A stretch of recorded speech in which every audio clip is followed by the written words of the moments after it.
नमस्ते दोस्तों, मैं Davinder Singh, chartered accountant. Simplifying GST, that has been the mantra over my YouTube channel while explaining various case laws, circulars, notifications, GST provision, etc. And today we are going to discuss about very important change that has been brought into effect from 1st of January 2022, and that relates to section 75 subsection 12. दोस्तों, जो change हुआ है section 75 sub section 12 के अंदर, उसके बारे में मैं बाद में बात करता हूं। पहले मैं आपको बताता हूं कि existing provision section 75 sub section 12 क्या है। सेक्शन 75 सब सेक्शन 12 ये कहता है, यदि आपका सेल्फ असेसमेंट टैक्स ड्यू है, जिसके आपने रिटर्न फाइल कर दिए, या उसके ऊपर इंटरेस्ट ड्यू है, तो वैसी रिकवरी सेक्शन 75 सबसेक्शन 12 के अंतर्गत की जाएगी।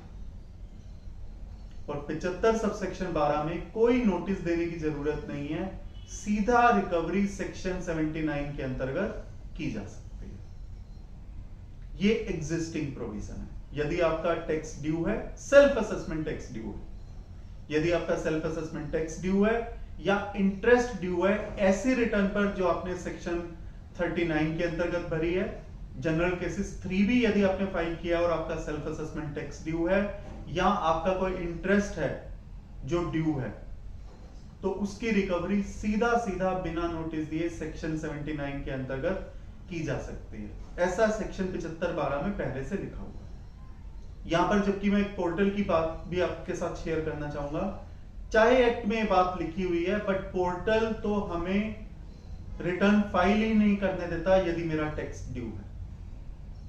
तो इसका मतलब सिर्फ एक ही कंडीशन बच जाती है, वो कंडीशन ये बच जाती है, यदि आपका इंटरेस्ट ड्यू है, सेल्फ असेसमेंट रिटर्न के कारण भरने के कारण यदि आपका इंटरेस्ट ड्यू है, तो उसकी रिकवरी सेक्शन 79 में की जा सकती है। ये एग्जिस्टिंग प्रोविजन है। अब जो चेंज हुआ है, मैं उसके बारे में बात करता हूं। जो फाइनेंस एक्ट 2021 आया था, उसके अंदर सेक्शन 114 के अंतर्गत यह लिखा हुआ था, यदि कोई टर्नओवर, यदि आपने सेक्शन 37 की रिटर्न में दिखाई है, जनरली स्पीकिंग जीएसटीआर 1 में कोई टर्नओवर दिखाया है, बट सेक्शन 39 में वो टर्नओवर नहीं दिखाया है, मींस 3B में नहीं दिखाया है। मैं सम अप करता हूं, यदि आपने कोई जीएसटीआर 1 में कोई टर्नओवर दिखाया है, बट सेक्शन 3B में टर्नओवर वो नहीं दिखाया है, तो उसको भी सेल्फ असेसमेंट टैक्स के दायरे के अंतर्गत लाया गया है और उसको सेक्शन 75 सबसेक्शन 12 के अंदर ही उसे कवर किया गया है।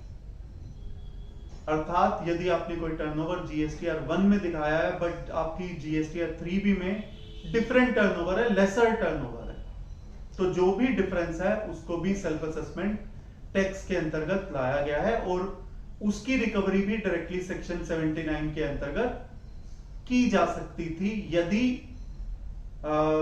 सीबीआईसी के द्वारा इंस्ट्रक्शन, जो कि 7 जनवरी 2022 को जारी की गई है, यदि वो इंस्ट्रक्शन ना जारी की जाती। तो ऐसे केसेस में जहां पर कोई टर्नओवर यदि आपने जीएसटीआर 1 में दिखाया है, बट जीएसटीआर 3B में नहीं दिखाया, तो उसके लिए डायरेक्टली सेक्शन 79 को रेफर नहीं किया जाएगा। उस सेक्शन 79 को डायरेक्टली रिकवरी के लिए इन्वोक नहीं किया जाएगा, पहले आपको एक नोटिस दिया जाएगा कि बताइए आपसे सेक्शन 79 के अंतर्गत रिकवरी क्यों ना की जाए,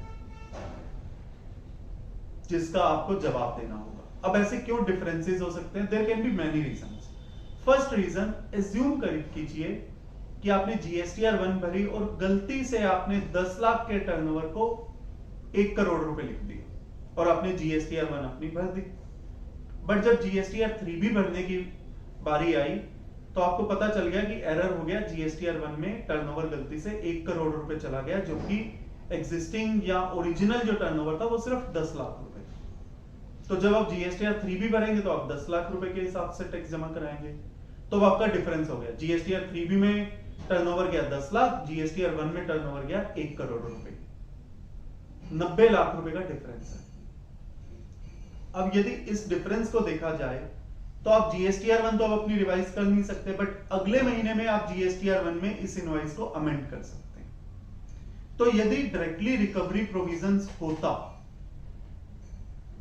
तो आपको कोई मौका नहीं मिलता और सीधा सीधा सेक्शन 79 की रिकवरी स्टार्ट हो जाती।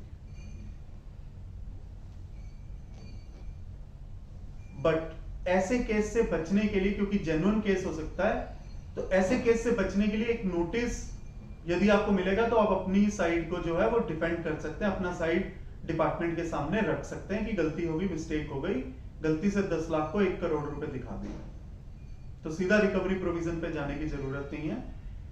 ये एक केस हो सकता है। एक सेकंड केस भी हो सकता है, यदि सपोज कीजिए कि आपको कोई एडवांस मिला सर्विस के अगेंस्ट में और आपने 3B में जब आपको एडवांस मिला आपने उसी वक्त उसका टैक्स जमा करवा दिया, बट जब आपने जो सर्विस रेंडर करी वो 4 या 5 महीने के बाद करी, तो GSTR 1 में वो नजर आएगा 5 महीने के बाद, जबकि उसका टैक्स GSTR 3B में पहले ही भरा जा चुका है। तो उस केस में भी आपका GSTR 1 का टर्नओवर ज्यादा होगा और GSTR 3B का टर्नओवर कम होगा। तो ऐसे केसेस के लिए भी नोटिस का दिया जाना दैट मेक्स सेंस, सीधा रिकवरी प्रोविजन नहीं इन्वोक किया जाना चाहिए।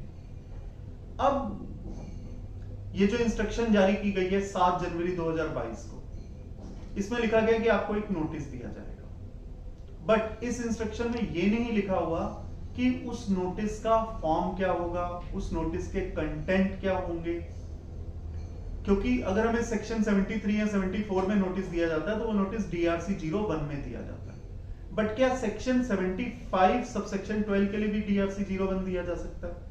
तो इसके लिए हमें जाना पड़ेगा रूल 142 के अंदर। तो उसमें लिखा है 73, 74, 76, 122, 129, 130 वैसे केसेस में शोकॉज नोटिस का जो समरी जो नोटिस है वो DRC 01 में दिया जाएगा, बट उसमें कहीं भी सेक्शन 75 कवर नहीं है। तो अभी तक ये क्लियर नहीं हो पा रहा कि वो नोटिस किस रूप में दिया जाएगा, उसकी लीगल सैंक्टिटी क्या होगी।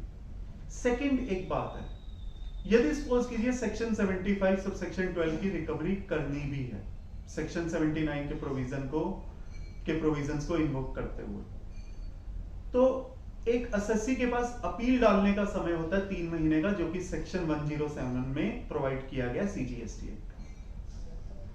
और सेक्शन 79 की रिकवरी प्रोविजन से पहले ये लिखा भी हुआ है सेक्शन 78 में कि 3 महीने का समय बीत जाना चाहिए रिकवरी प्रोसीडिंग को स्टार्ट करने से पहले, ताकि यदि एसएससी ने अपनी अपील डालनी है सेक्शन 107 में तो वो टाइम निकल चुका हो, और उस टाइम तक यदि एसएससी ने अपनी अपील नहीं डाली है तो उसकी रिकवरी प्रोविजन को स्टार्ट किया जा सकता है।